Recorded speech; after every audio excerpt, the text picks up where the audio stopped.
안녕하십니까. 더비용 회원 여러분, 국가공인직업상담사 2급 2차 대비 직업상담 실무론 기본 골격서 핵심 골격 이론서인 슈퍼노트 시간입니다.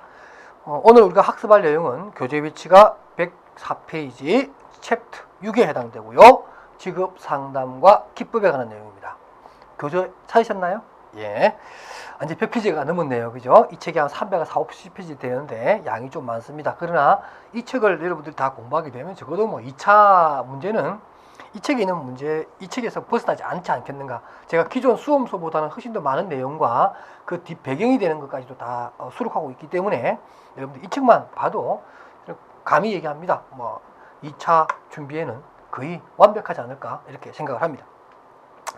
104페이지 보게 되면 초기 상담의 의미가 있고요. 특히 시험과 관련해서는 바람직한 초기 면담의 유형 이렇게 놓습니까? 초기 면담의 유형을 쓰라 이렇게는 나오지 않아요. 왜냐하면 초기 면담의 유형은 너무나 많은 기준으로 너무나 많은 내용으로 쓸 수가 있습니다. 너무 오픈되어 있죠. 그렇지만 거기에다가 형용사 하나를 더 붙이는 거예요. 바람직한 이렇게 놓으면 답이 확 이렇게 범위가 싹 줄죠. 초기 면담 중에서도 바람직한 초기 면담의 유형이 뭐가 있느냐 한번 써보라. 이런 문제는 2차로서 굉장히 중요하고 좋은 문제입니다. 얼마든지 나올 수 있죠. 그래서 나오는 것이 바로 뭐냐면은 솔선수범. 설명하지 않겠습니다. 그 다음에 정보지향적 면담. 이 부분을 좀 잘 써주셔야 돼요. 그러니까 정보지향적이란 말은 면담을 하되 그냥 어떤 신변 잡기 얘기를 하는 것이 아니라 주고받는 말 한마디 한마디가 의미 있는 말이 주어지면서 내담자의 정보가 상담자에게 전달되도록 하는, 그래서 정보지향적이 된다는 거죠. 그래서 처음에는 어떤 탐색적 태도로서 탐색적 질문을 해 나가는 그러한 면담. 또 두 번째, 폐쇄형 질문을 함으로 해서 효과적으로 정보를 얻어내는 면담.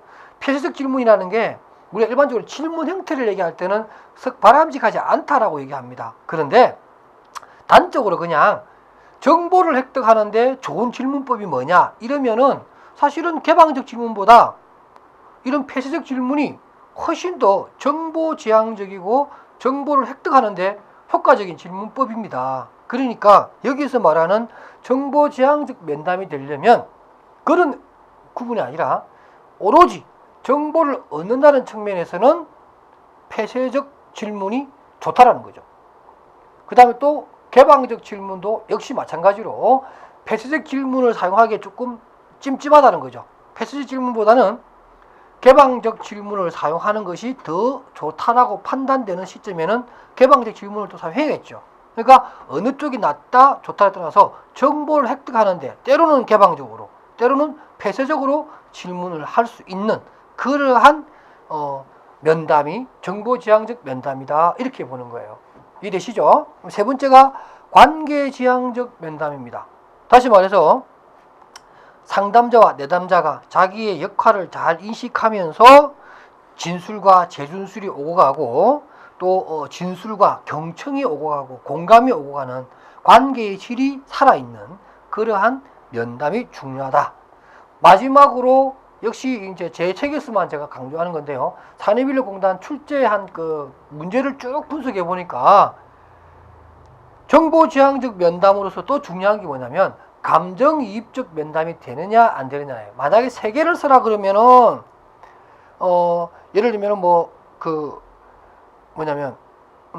정보지향, 그러니까 솔선수범 또는 정보지향적, 관계지향적 이렇게 세 개만 쓰겠지만 만약에 바람직한 초기 면담의 유형 4가지를 쓰라 그러면 기존 수험서에서 3개만 알고 있는 여러분들은 많이 헷갈리실 거예요.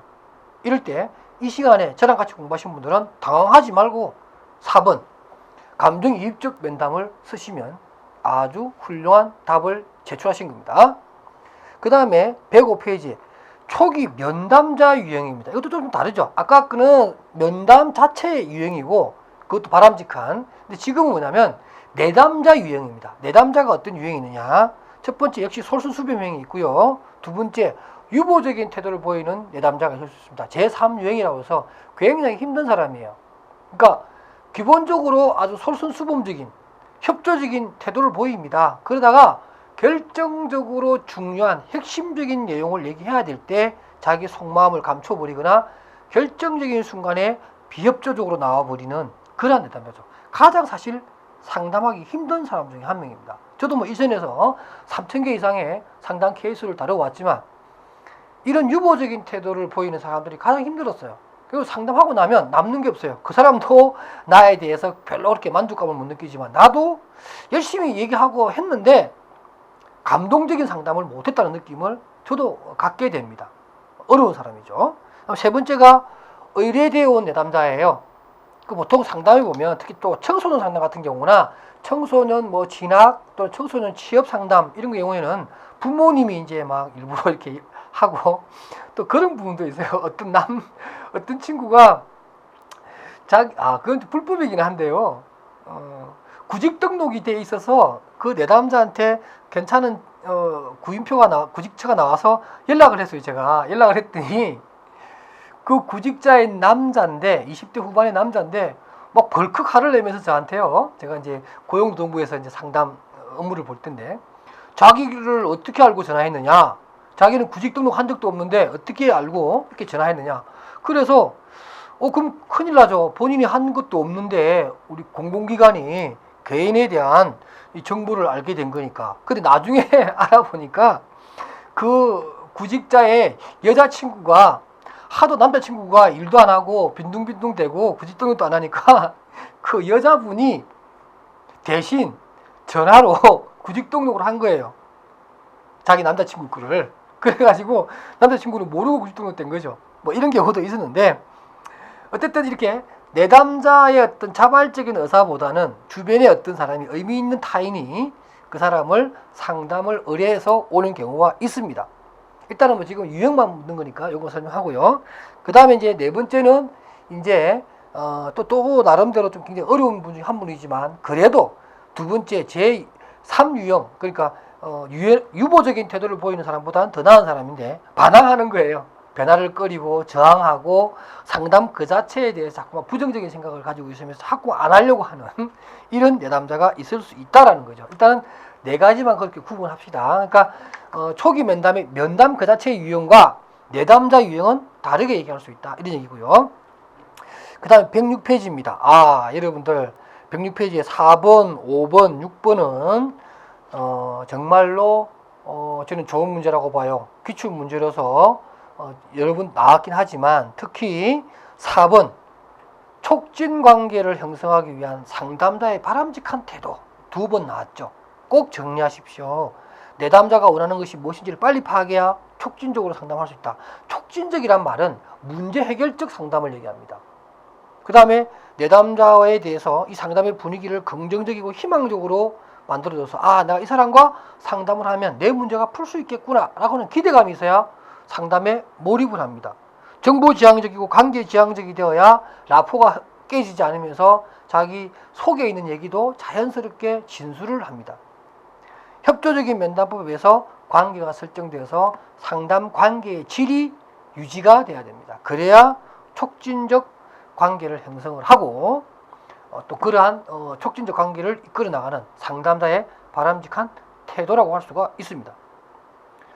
또 이와 비슷한 내용으로 수용적 태도와 공감적 태도, 또 진실성 내지는 일치감이 있는 태도, 라포에 기초한 성실한 신뢰감 있는 태도, 이런 것도 좋은 답입니다만은 저는 만약에 이런 문제가 나왔다면 그 4번과 5번은 같은 문제지만 좋은 답은 1번입니다. 1, 2, 3, 4번 있죠.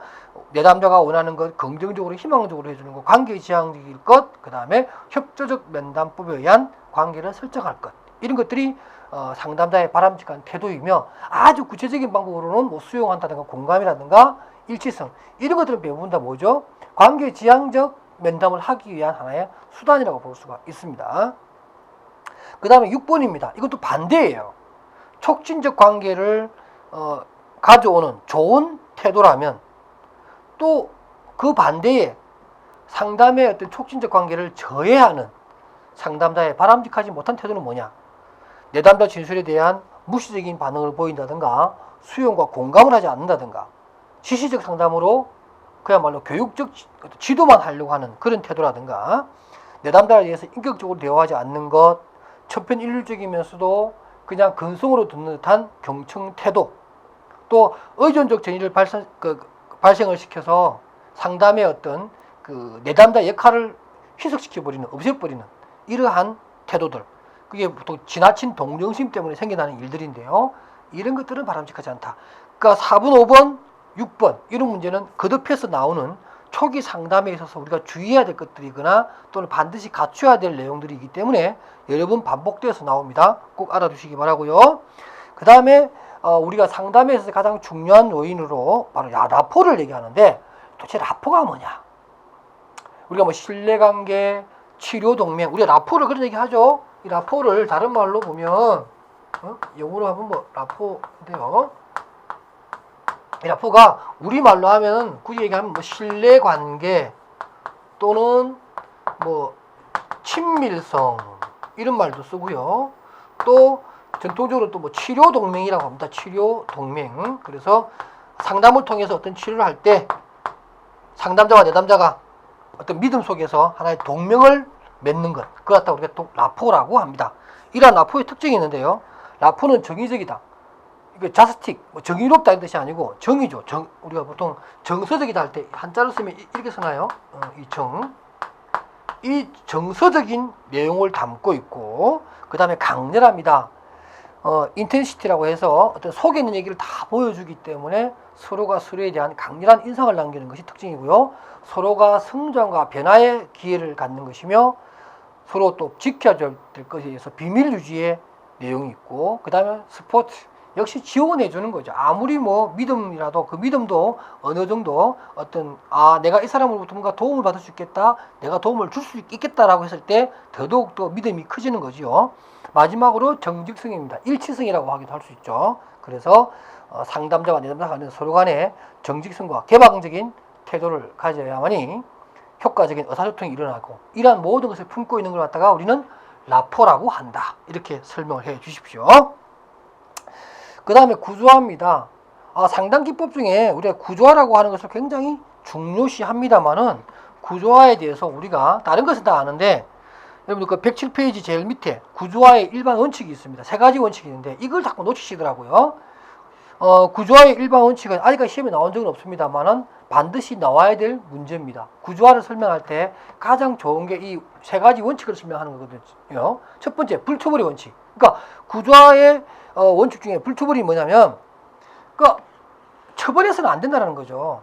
그러니까 내담자가 상담자로부터 막 비난을 듣는다거나 무시한 태도를 받는다거나 이렇게 되면은 상담을 제대로 할 수 있겠어요?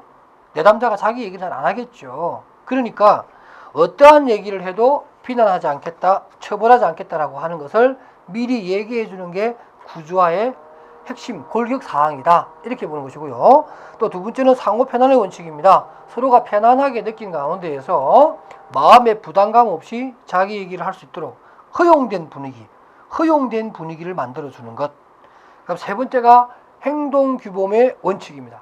사실 구조화하는 것 중에 목적 중에 가장 중요한 게 특히 내담자의 행동규범을 정하는 겁니다. 내담자가 예를 들면 상담 시간을 정하는 것, 지켜주는 것, 또 언제까지 어디서 하는지, 상담의 장소라든가 뭐 필요하다면 상담의 비용까지도 얘기해야 되고, 또는 그 상담에 임하는 내담자의 태도, 물론 상담자의 태도도 정해야 되겠죠. 뭐 이런 것들을 정하는 겁니다. 그러니까 예를 들면 집단 상담의 경우에는 시간을 지켜야 다른 사람과의 어떤 관계에서도 피해를 안 줄 것이다. 특히 또 뭐 청소년 집단 직업 상담 같은 거 할 때에는 예를 들면 뭐 스마트폰을 꺼놓는다든지, 상담 도중에 걸려오는 전화는 안 받는다든지, 그죠? 이런 것을 정해놓는 겁니다. 상담에 방해되면 안 되잖아요, 그죠? 그러니까 구조화에는 그런 내용도 다 포함되어 있는 거예요. 행동규범의 원칙, 그 다음에 상호 편안의 원칙, 불처벌의 원칙이라고 하는 3가지, 여러분 처음 들으신 분들 계실 텐데 반드시 알아두시기 바랍니다. 그 다음 108페이지 나오는 것은 우리가 1차에서도 많이 얘기했던 내용이니까 제가 넘어가도록 하겠습니다. 그 다음에 109페이지입니다. 적시성이에요. 이 상담에 있어서 적시성은 굉장히 중요한데, 어떤 분이 적시성이 뭐냐고 물어봤더니 그러시대요. 상담자가 말하면 내담자가 즉시 말한다. 그런 내용이 아니고, 적시성이라고 하는 것은 now and here이 개념이거든요. 그러니까 지금 여기에서 우리가 하는 어떤 그 무엇인데, 그러니까 지금 여기에 있는 둘 다 관심 있는 어떤 그 무엇에 집중하는 그것을 우리는 적시성이라고 합니다. 좀 더 멋있게 말하면 이런 거예요. 적시성이란 상담자가 자신의 바람은 물론 내담자의 느낌, 인상, 기대 등에 대해서 깨닫고 이를 주제로 하여 대화를 나누는 것을 말합니다. 무슨 말이냐? 이해하시지 마시고 그냥 이것은 좀 외워주십시오. 적시성이란 이렇게 정의할 수 있다. 그 적시성 두 가지가 있습니다. 관계의 적시성과 now and here, 지금 여기에 적시성이 있어요. 관계의 적시성이란 뭐냐면 지금 상담자하고 내담자가 지금 이제 상담 중인데 우리 관계가, 상담 관계가 생산적으로, 효과적으로, 촉진적으로 이루어지는지, 아니면 긴장되고 있는지, 서로 대립적인지, 서로 딴 쪽만 이렇게 삐걱삐걱거리는 건지 하는 거죠. 잘 조화롭지 못하는 것인지, 이러한 것들을 중간중간에 상담자가 챙겨가면서 해나가는 것을 관계의 적시성의 기법이라고 합니다. 적시성도 기법이거든요. 그 다음에 지금 여기에 적시성이란 우리가 어떤 특정한 문제를 옆으로 샛길로 빠지지 않고 잘 나가다가 어디로 빠진다 이런 얘기 많이 하잖아요. 그죠? 그러지 않고 우리가 핵심적인 내용을 잘 다루고 있는지 없는지에 대해서 상담자는 늘 그걸 체크해 봐야 됩니다. 그걸 지금 여기에 적시성이라고 합니다. 두 가지 꼭 알아두시고요. 그 다음 문제는 이제 질문의 유형입니다. 비교적 쉬운 문제죠. 개방적 질문과 폐쇄적 질문의 특징, 개념도 설명하고 둘 사이에 대한 장단점을 써보라 하는 문제입니다. 이건 뭐 제가 설명하지 않겠습니다. 그러나 시험에 나오죠. 아주 베이직, 기본적인 문제이긴 하지만 역시 우리가 상담이라고 하는 것은 결국엔 질문의 연속이거든요. 그러니까 질문의 방법에 대한 문제는 쉬운 문제라도 나온다.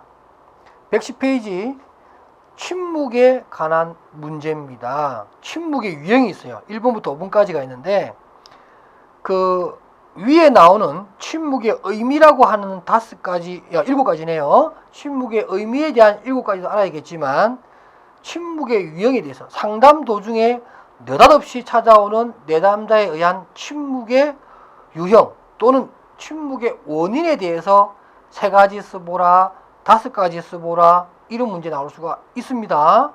그럴 때 여러분들이 사고의 중단으로 인한 사고 중단을 원인으로 해서 일어나는 침묵. 그러니까 좀 생각해 보는 거죠. 내담자가 뭔가 이렇게 던진 것에 대해서 뭐 이렇게 생각해 보는. 그 어떤 사고 중단이죠. 그러니까 그거 얘기는 하고 싶지 않다라는 거죠. 좀 안 좋은 내용이에요. 그러니까 상담자가 뭐 물어봤더니 내담자가 대뜸 이렇게 얘기하는 거죠. 그 얘기는 하지 맙시다. 난 그 얘기는 하고 싶지 않아요. 뭔가 좀 아픔이 있는 거겠죠. 그러면서 이제 자기는 그것에 대해서 생각하고 싶지 않다. 사고를 중단하고 싶다라고 의사표시를 하면서 찾아오는 침묵이 있을 수가 있어요. 굉장히 위험한 단계입니다. 또 두 번째가 저항으로 인한 침묵이 있어요. 내담자가 어떤 던진 충고라든가 내담자가 제시한 어떤 내용에 대해서 어떤 부동의의 의미로 또는 상담 그 자체를 거부하는 의미로 저항의 의미로서 침묵할 수가 있습니다. 세 번째는 혼돈으로 오는 경우가 있죠. 상담자가 한 말에 대해서 의미를 잘 파악을 못해서 약간 혼란이 찾아와서 오는 침묵. 그 다음 탐색을 위한 침묵이 있습니다. 탐색을 위한 침묵은 굉장히 좋은 거예요. 내담자가 던진 어떤 말에 대해서 그 의미를 곰씹어보는 그러한 태도니까 굉장히 괜찮은 방법이고요. 괜찮은 침묵이죠. 그 다음 또 피로회복을 위한 침묵이 있을 수 있습니다. 이것도 찾아와요. 여러분들 아주 격하게 자기의 심정을 막 토로하고 난 다음에 찾아오는 갑작스러운 피로감 같은 게 있어요. 그런 것 때문에 조금 시간을 두고 약간 침묵이 찾아와도 그건 또 기다려줘야 되겠죠. 그죠? 그래서 어느 정도 감정이 다시 회복되고 난 다음에 상담에 임할 수 있도록. 우리가 보면 왜 야구 투수가 공을 던졌는데 홈런 맞아버렸어요. 그래서 홈런 맞아니까 좀 막 화도 나고 막 성질도 나고 그렇죠. 그러면 이제 그 감정 처리를 해줘야 되는데 그 감정 처리를 하고 않고 막 속으로 이제 막 그러는 거죠. 앙심을 품는 거죠. 아니 내 공을 홈런 쳤단 말이야. 좋아 한 번 더 쳐봐.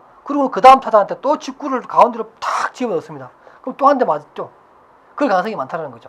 그래서 보면 홈런을 맞은 투수는 갑자기 이렇게 한 바퀴 빙 뭐 그라운드 한번 돈다든가 먼 산을 한번 쳐다본다든가 모자를 이렇게 한번 더 이렇게 섰다가 벗었다가 한번 해본다든가 그 로진백이라 그러나요? 그 왜 송진가루 하얀 거 그 손에 묻혀보기도 하고 이렇게 함으로써 이제 마음을 다잡죠.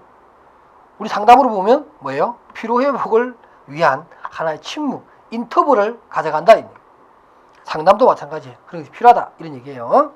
그래서 침묵의 유형 또는 침묵이 일어나게 되는 원인을 써보라 이런 문제가 나온다면 이렇게 답을 쓰시면 됩니다.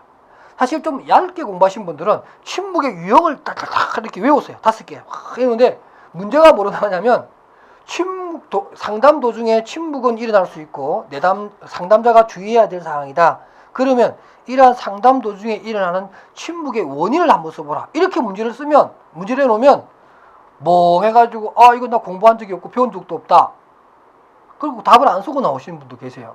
그거는 우리가 너무 단편적으로 공부하다 보니까 질문이라는 게 결국에는 이 5개를 묻는 문제거든요. 근데 잘 알고도 공부 열심히 해놓고도 답을 못 쓰는 그런 낭패스러운 결과가 벌어진다는 거죠.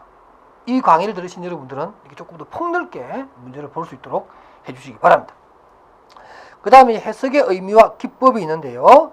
역시 이것도 해석이라고 하는 내용 자체를 하나의 딱 단어로 새로운 대안을 찾아주는, 새로운 대안을 찾는 기법이다. 요 한 가지만 딱 외워두시면 될 것 같아요.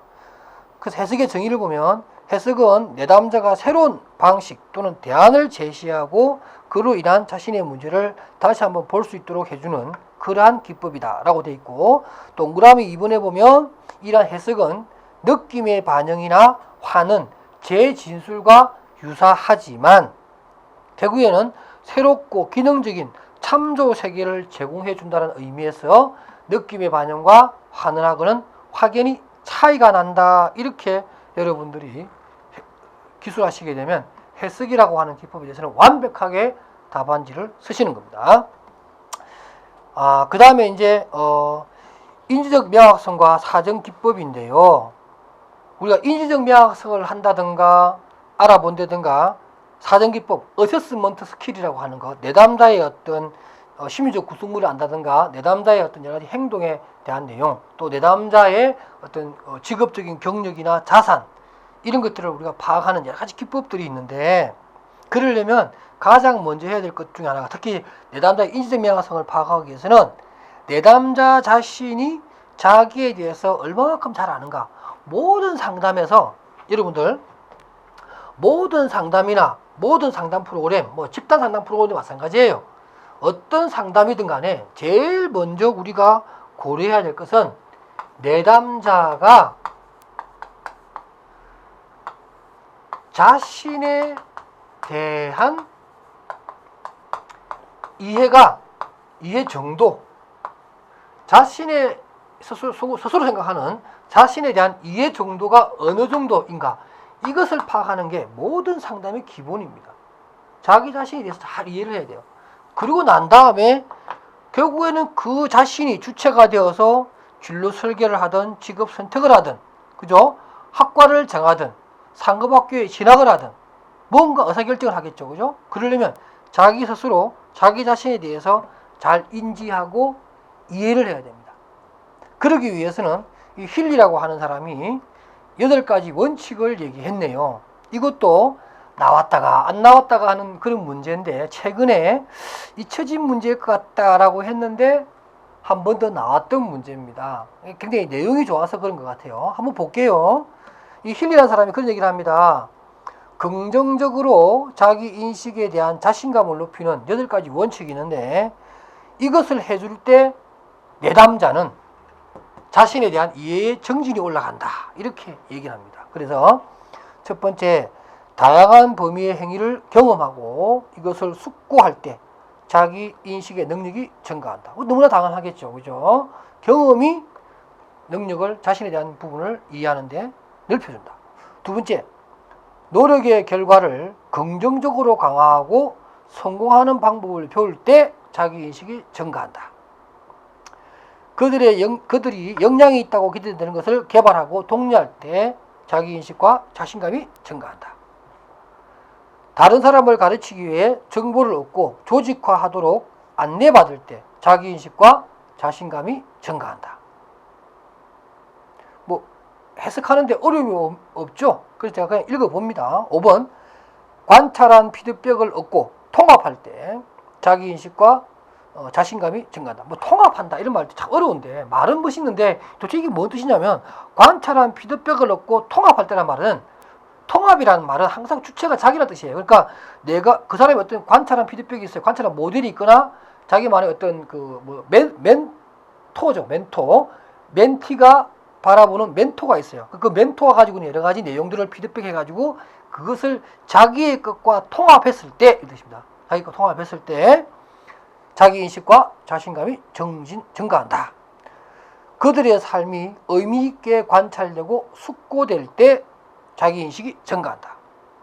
뭐 이런 내용을 쭉 여러분들이 하는데 보통 이 문제가 뭐 8가지 문제 중에서 3가지만 써보라, 5가지 써보라 이렇게 문제가 나오니까 8개 중에서 여러분들이 가장 외우기 쉽고 이해가 되는 5가지 정도만 꼭 준비해 주시기 바랍니다.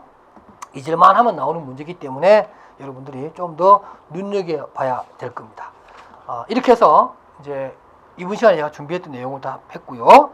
다음 시간에는 인지적 매각성과 내담자의 행동 및 정보 다루기라고 하는 직업 상담 분야에서 가장 어렵다고 판단되는 부분을 다음 시간에 강의하도록 하겠습니다. 여러분 수고하셨습니다.